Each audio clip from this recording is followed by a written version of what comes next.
Hello students, after long time we started our chapter. Due to lack of your attention in the class, I break the classes. Okay, now attention and best of luck your assessment exams.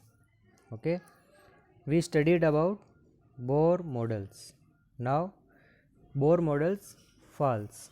Bore model जो था वो fail हो गया, और वो क्यों fail हुआ उसके पीछे हमारे और कुछ रीजंस हैं। उन रीजंस के बारे में आज अपन और डिस्कस करने वाले हैं, है ना। तो टॉपिक लगाएंगे अपन drawbacks of Bohr's model. Bohr model बहुत ज़्यादा अपन ने डिस्कस कर लिया, उसको डिटेल में अपन ने स्टडी करी है। और जिस किसी ने भी अगर वो बोर्स मॉडल के एक जो एग्जेप्शंस वगैरह हैं उनको अगर आप लोगों ने अभी तक भी नहीं देखे हैं तो आप लोग देख लेना, और लिंक मिल जाएगा आपको 11th क्लास के इसमें ग्रुप के अंदर। और नहीं मिले तो आप contact to me, then I will provide your link. Okay, now drawbacks of Bohr model. ठीक है, ड्रॉबैक्स के पीछे जो सबसे बड़ा रीज़न था वो सबसे बड़ा रीज़न था, एक साइंटिस्ट था मैक्स प्लांक। और मैक्स प्लांक ने क्या किया था, तो मैक्स प्लांक ने उस समय पर एक थ्योरी दे दी थी जिसका नाम था क्वांटम थ्योरी। और उन्होंने जो क्वांटम थ्योरी दी, उस क्वांटम थ्योरी के अकॉर्डिंग वो कहते थे कि जो कोई भी लाइट होती ना, या फिर अपन रेडिएशंस की बात करें, क्योंकि बोर मॉडल ने रेडिएशंस के बारे में बहुत ज़्यादा एक्सप्लेन किया था। और उसने ये कहा था कि यूवी रीजन, अल्ट्रावायलेट रीजन और इंफ्रारेड रीजन, है ना। तो ये सारी बातें उसने, और विजिबल रीजन, तो ये लाइट के बारे में उसने बात करी थी। तो उसने कहा था कि जो लाइट होती ना, लाइट, ये अपन ने लाइट की बात करें, वो रेडिएशंस हैं। ये बात तो उन्होंने भी कही थी, लेकिन मैक्स प्लांक ने उससे आगे बढ़कर एक और चीज़ बताई। उन्होंने कहा कि जो भी लाइट है या जो कोई रेडिएशंस हैं वो छोटे छोटे एनर्जी के पैकेट्स हैं एक्चुअल में, है ना। वो वेवलेंथ जो भी आप लोगों की है, जो चाहे वो अल्ट्रावायलेट रेज की हो, चाहे वो इंफ्रारेड की हो, चाहे वो विजिबल रीजन्स की हो, किसी भी रेडिएशंस को अपन कहें तो वो छोटे छोटे एनर्जी पैकेट्स की फॉर्म में बने हुए हैं। तो अपन क्या कर सकते हैं कि they are made up of tiny packets of energy, tiny packets of energy. और उनके जो टाइनी पैकेट्स थे या छोटे छोटे पैकेट्स थे, उनको क्या कहा था उन्होंने, फोटोन। ये अपन बात करें तो उनका एक और नाम दिया था क्वांटा। या तो उनको कहते हैं फोटोन या उनको कहते हैं अपन क्वांटा। ठीक है, ये बात उन्होंने करी। और जब अपन पैकेट्स की बात करेंगे, इसका मतलब जो लाइट है उस लाइट की एक नेचर और हमारे सामने आती है। और वो लाइट की नेचर कौन सी हो गई, तो हम कहेंगे कि लाइट्स की जो है वो पार्टिकल नेचर रहती है। कौन सी नेचर सामने आ गई उस समय पर, पार्टिकल नेचर। ठीक है, और ये जो एनर्जी है, इस एनर्जी के बारे में भी प्लांक ने बता दिया था। और उसने कहा था कि अगर ये कोई वेवलेंथ है और उसकी फ्रीक्वेंसी अगर न्यू है ना, फ्रीक्वेंसी कितनी हो, न्यू फ्रीक्वेंसी हो, जैसे एक ये रेडिएशन है उसकी फ्रीक्वेंसी न्यू है, और ये जो लाइट है इसकी वेवलेंथ इसमें फ्रीक्वेंसी कितनी बता दी, न्यू बता दी। तो उसने कहा था कि अगर इस लाइट की मैं बात करूं तो इसकी एनर्जी कितनी होगी, तो energy is equal to H nu. इसकी एनर्जी के बारे में बताया तो इसकी एनर्जी होगी E is equal to H nu dash. उन्होंने किसी भी लाइट की फिक्स अमाउंट में एनर्जी के बारे में बता दिया। क्वांटा का मतलब क्या है, अपन बोलो क्वांटाइजेशन या क्वांटाइजेशन अपन ने पढ़ा हुआ है पहले लेक्चर्स के अंदर। तो क्वांटाइजेशन का मतलब ही होता है फिक्स, यानी कि उसकी एनर्जी जो है वो क्या होगी, फिक्स अमाउंट में एनर्जी होगी, है ना। या तो होगी वो फर्स्ट की है तो 1 H new, 2 H new, 3 H new, इस तरीके से उन्होंने क्या किया था इस। और जो भी क्वांटाइज्ड एनर्जी है उस एनर्जी की अपने को और कैलकुलेशन करके बताई। और देखो, कोई भी अगर लाइट है या वेवलेंथ है तो वो वेवलेंथ होगी, और उसकी 3 मेन अपने प्रॉपर्टीज़ रहती है। उसमें से सबसे पहले है उसकी वेवलेंथ, सेकंड है उसकी फ्रीक्वेंसी यानी कि न्यू, अभी अपन ने बताया, और थर्ड उसके पास रहती है वेलोसिटी।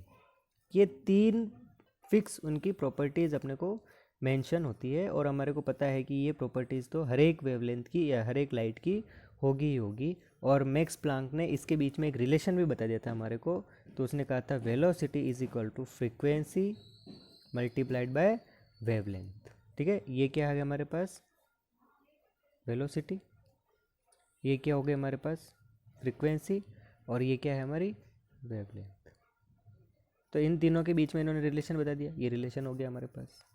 ठीक है, तो क्या कह सकते हैं अपन, एफ यानी कि frequency is equal to V by lambda.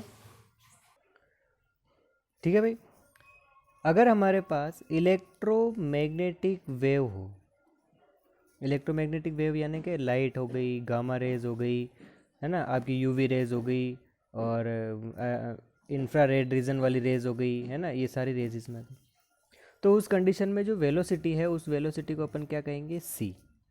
ठीक है भाई, अब सी वैल्यू पुट करेंगे तो क्या हो गया, F is equal to C by lambda, और ई इज इक्वल टू क्या था हमारे पास, एच न्यू, एच न्यू तो था। अब न्यू मतलब एफ मतलब भी फ्रीक्वेंसी, न्यू मतलब भी फ्रीक्वेंसी, तो एफ की वैल्यू रख लो, तो क्या हो गया, E is equal to H C by lambda. तो ये नया नया फॉर्मूला आ गया हमारे पास इलेक्ट्रॉन की एनर्जी कैलकुलेट करने का। और एच की वैल्यू कितनी है, तो एच की वैल्यू है 6.626 इंटू 10⁻⁻34 जूल सेकेंड। क्लियर।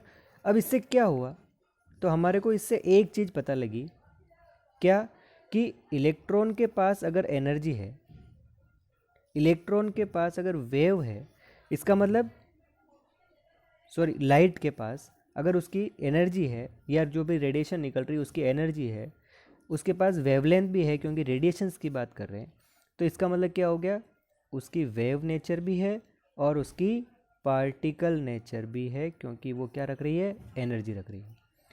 इसका मतलब दोनों को अगर अपन कहें तो light have dual nature, light के 2 नेचर हैं, कौन कौन से, एक वेव नेचर है और एक पार्टिकल नेचर है। क्लियर। अब लाइट की जब ड्यूल नेचर की बात चल रही थी, तो इसी के साथ एक आदमी था, उसको बोलते हैं डी, लिखने में लिखते हैं अपन डी ब्रोगले, और नाम था उसका डी ब्रोगे, LIE। इन साहब ने कहा कि भैया आप लोग लाइट की बात कर रहे हो, लेकिन बोर मॉडल को अगर अपने को फेल करना है, या बोर मॉडल जो बात करता है वो तो इलेक्ट्रॉन की बात करता है, तो भैया इलेक्ट्रॉन, इन्होंने कोई थ्योरी नहीं दी, इन्होंने केवल हाइपोथेसिस, एक एजप्शन रखा अपना कि ऐसा भी कुछ हो सकता है क्या, कि उन्होंने कहा कि अगर अपन लाइट की बात करें तो इलेक्ट्रॉन की बात करें तो इलेक्ट्रॉन की नेचर कौन सी बता रखी है अपन ने, पार्टिकल नेचर बता रखी है। क्यों बता रखी है, क्योंकि उसका कोई ना कोई मास है, और अपन जानते हैं mass of an electron is equal to 9.1 into 10⁻⁻31 kg। ठीक है, अब इन्होंने कहा कि चलो ठीक है, मास की बात कर ली अपन ने, कोई दिक्कत नहीं, लेकिन इलेक्ट्रॉन चक्कर भी तो लगा रहा है, यानी कि उसकी वेलोसिटी भी देखनी पड़ेगी, यानी कि स्पीड ऑफ लाइट भी देखनी पड़ेगी, स्पीड ऑफ इलेक्ट्रॉन भी देखनी पड़ेगी हमारे को। और स्पीड ऑफ इलेक्ट्रॉन की अगर अपन बात करें तो वो होती है 2.18 इंटू 10⁻6 मीटर पर सेकेंड। याद रखिएगा भाई। अब उन्होंने कहा कि इलेक्ट्रॉन का मास बहुत कम है, -31 है, और स्पीड बहुत ज़्यादा है।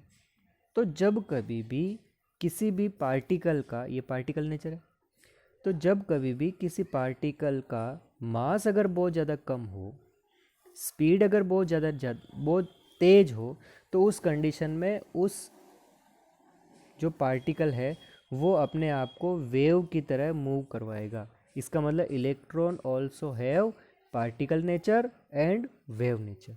इसका मतलब क्या हो गया, तो उन्होंने कहा कि ड्यूल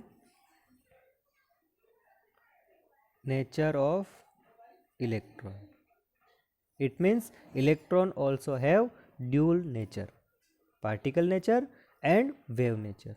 और इस बात को एक साइंटिस्ट हुए थे और उन साइंटिस्ट ने इसको प्रूव भी कर दिया। उनका नाम था डेविसन और जर्मर। इन दोनों आदमियों ने एक एक्सपेरिमेंट किया था, डिफ्रैक्शन का एक एक्सपेरिमेंट है, वो शायद आई थिंक आप लोगों के और इस बार डिलीट होने की और चांसेस है, इसलिए अपन उसको हो सकता है अपन नेक्स्ट लेक्चर में उसको पढ़ लेंगे, है ना। तो डेविसन जर्मर ने एक एक्सपेरिमेंट किया था इलेक्ट्रॉन डिफ्रैक्शन का, उस इलेक्ट्रॉन डिफ्रैक्शन मेथड में। और क्या हुआ था, तो इलेक्ट्रॉन की ड्यूल नेचर को इन्होंने क्या कर दिया था, प्रूव कर दिया था। ठीक है भाई, आज तक अपन इतना ही रखेंगे। अब बात करेंगे अपन डी ब्रोगली ने क्या और आगे एक्सपेरिमेंट या अपन को डेविसन जर्मर के बारे में। ठीक है भाई, थैंक यू।